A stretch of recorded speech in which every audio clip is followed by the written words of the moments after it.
Hello again, all you Styron users and abusers. This is George coming to you again from the annex with what I think is going to be the beginning of a little video series. Haven't decided what I'll call it yet.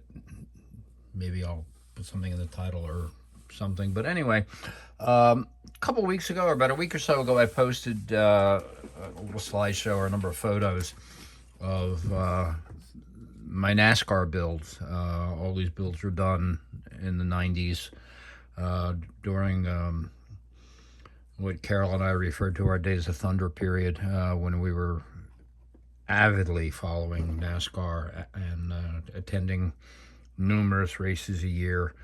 And we actually became fortunate enough to befriend a number of drivers and a couple crew members, and had some wonderful, wonderful experiences. And the days we look at fondly.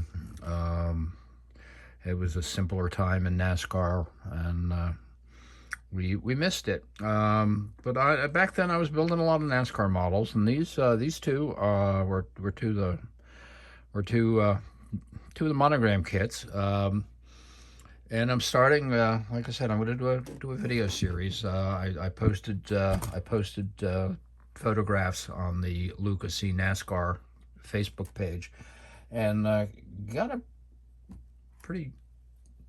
a lot of reaction. And I thought, let me do a video of these builds. So booty, booty, booty. Let's go racing, boys. Let's start with the Dew Crew. Monogram Dew Crew number 11. These kits were all painted with Tester's Model Master or Tester's White Bottle. Most, I see what I did here. I brush painted the underside, nothing fancy.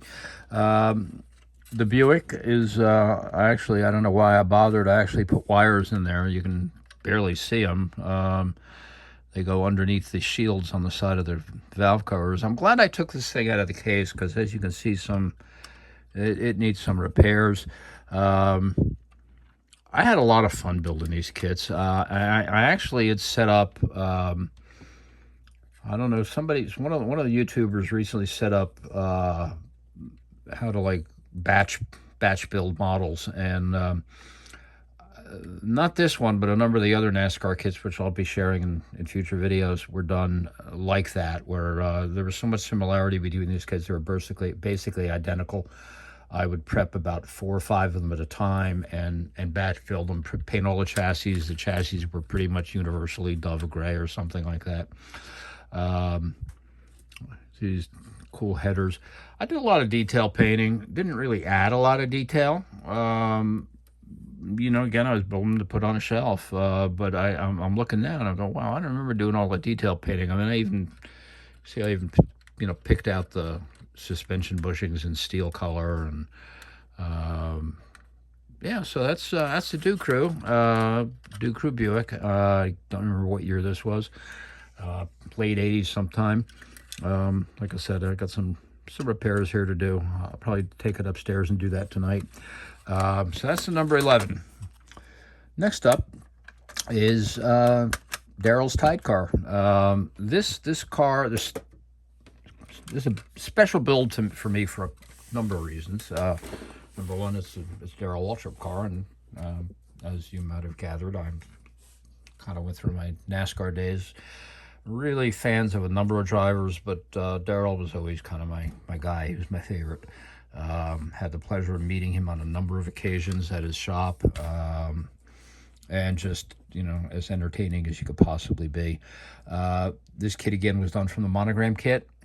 This build was done from the monogram kit. I can't remember what I used for the orange, because they didn't have, monogram wasn't, or you couldn't get a day. I might have had a patch of paint I used for the orange. Did the fade on it, worked the fade into the decals, you can see there.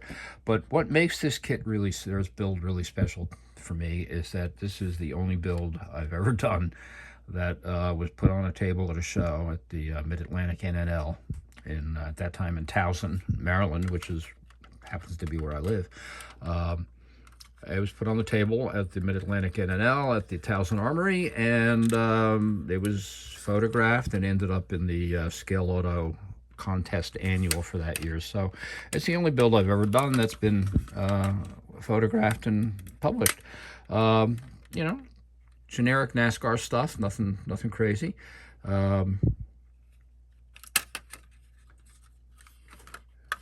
Underside a little bit different than the Buick, different exhaust arrangement. Did the same kind of level of detailing, painting the bushings and stuff like that.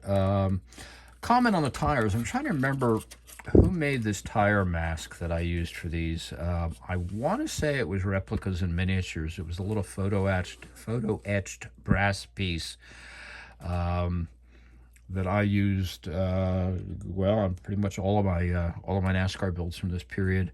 Paint on this has held up pretty well. It's clear coated with again, Testors Model Master Clear.